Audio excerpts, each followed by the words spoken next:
Mayo de 2016. Homilía del metropolita Pablo de Alepo sobre el Domingo de Tomás, sobre la lectura de los Hechos de los Apóstoles.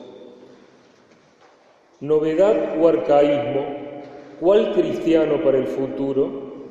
El pueblo tenía a los apóstoles en gran estima. Tres cosas distinguían a los apóstoles, las cuales tenemos que asimilar e imitar para que la novedad del cristianismo permanezca, para que los cristianos sigan siendo agentes de renovación y predicadores del arrepentimiento y del desarrollo, que nuestra palabra sea un mensaje de vida y no ley de muerte, que no suceda otra vez lo acontecido en el Antiguo Testamento, donde la religión se convirtió en ley que entierra el mandamiento de Dios entre los vestigios de los rituales superficiales y la religiosidad ciega e inconsciente. La primera característica es la prédica de la palabra divina. Cuando el cristianismo, Dios quiera que no, se convierte en una religión de una persona y no en la religión de Dios, entonces empezamos a predicar de acuerdo a nuestro parecer y el mundo. Sin lugar a dudas, develará la falta de consistencia de esta religión que predicamos, porque nace de nosotros y como somos de este mundo, estamos sujetos al dicho: un ciego no puede guiar a otro ciego. En cambio, los apóstoles se presentaron como verdaderos apóstoles, pues su prédica venía de Cristo y no de ellos mismos. Muchas veces predicamos desde el púlpito sobre la novedad del cristianismo, pero es una prédica que no habla más que de nosotros mismos. Así nos exaltamos y nos enorgullecemos de nuestra fe cristiana. Pero ojalá seamos dignos de ser representantes de ella en realidad. Nos enaltecemos sobre los demás con la identidad que heredamos, mientras que nuestro accionar nos condena, y los demás se escandalizan por el nombre de cristiano que llevamos.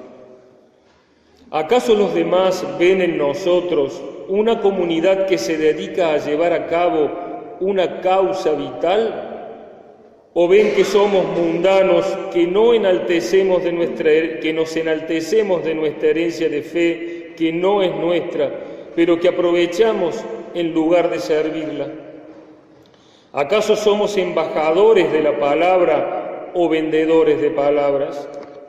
¿Somos enviados y embajadores de Jesús en el mundo o somos colonos de este mundo peleándonos con los demás por los bienes y las riquezas?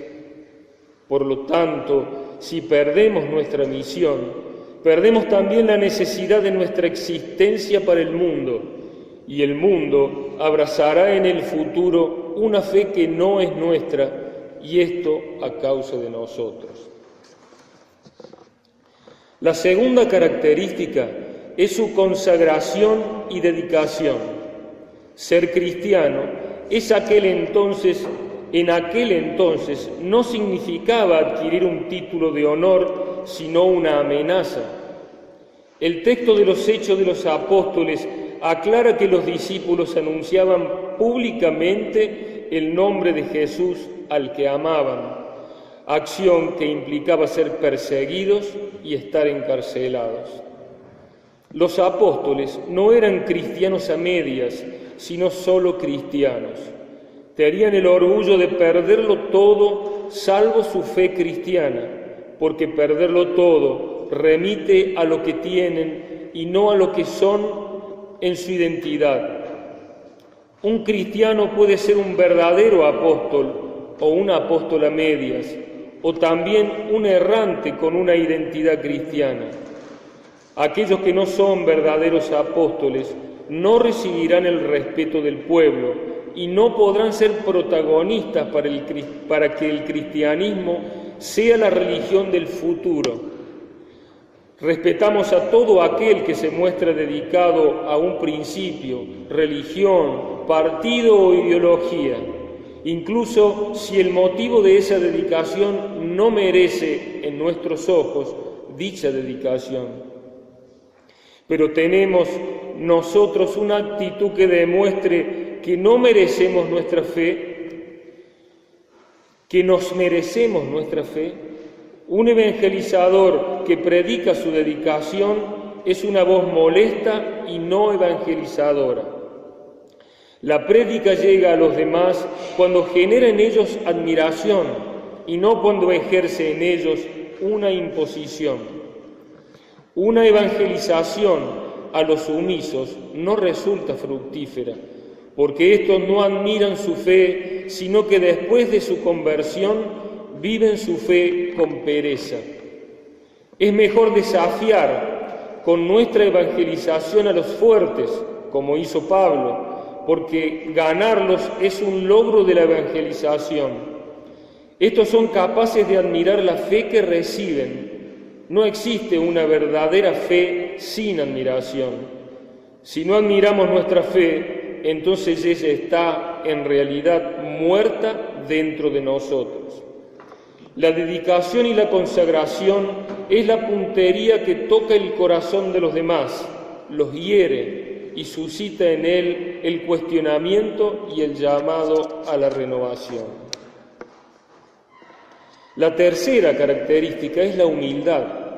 Los apóstoles no fueron protagonistas en el mundo desde arriba, sino que lo amaron en su miseria, pues el mundo es precioso aunque se haya perdido o haya errado. El pecador es más precioso que el justo en los ojos del justo. Ay de nosotros si tenemos una mirada contraria a esta, porque la justicia se convertirá en hipocresía. Los apóstoles no se presentaron ante el mundo como conquistadores o victoriosos, sino que predicaron con la palabra del amor y la verdad y con el espíritu de servicio. Antes que nada, su fe no se basaba en la confianza en ellos mismos, pues eran impotentes, no pudiendo hacer nada contra ninguna autoridad ni enfrentarse a ninguna potencia. Fueron llevados a la cárcel y se dejaron llevar sin defenderse, porque habían puesto su fe en Dios. Y esta es la humildad. Y donde prevalecía la potencia de los hombres, intervenía la providencia divina. No es la fuerza de Pedro, que abrió las puertas de la cárcel, sino un ángel. Por nuestro intermedio, como los últimos de todos, como dice el apóstol Pablo, se realiza con la gracia lo que los demás no pueden hacer. Esta es nuestra puerta hacia el mundo del futuro, la humildad. ¿Cuál es la armadura que utilizamos para evangelizar y hacer del cristianismo la religión del futuro? Es la misma armadura que la de los apóstoles, la palabra divina pura. Callarnos y dejar que hable el Espíritu, convertirnos con la dedicación en embajadores de Cristo en el mundo, predicando a sus ciudadanos sobre el mundo venidero. Ser humildes para que Dios obre en los corazones de la gente y no tener miedo de la potencia del mundo, pues nuestra evangelización se hace por la gracia divina. Con esta armadura seremos protagonistas en el escenario del tiempo venidero. No sirve un casco sin una espada, ni un escudo sin un casco. De la misma manera, no evangeliza un consagrado sin humildad, pues no hay humildad sin consagración, ni consagración sin la palabra de Dios, ya que con toda esta armadura nos volvemos embajadores y apóstoles de Cristo. Con estas cualidades, el Señor ha hecho de su piadoso una persona admirable. Con estas cualidades, los Gálatas recibieron al apóstol Pablo como un ángel de Dios. De ser posible, se hubiera sacado los ojos y me los hubiera dado. Nuestra armadura son los frutos del Espíritu Santo que atraerá a la gente a la fe. Amén.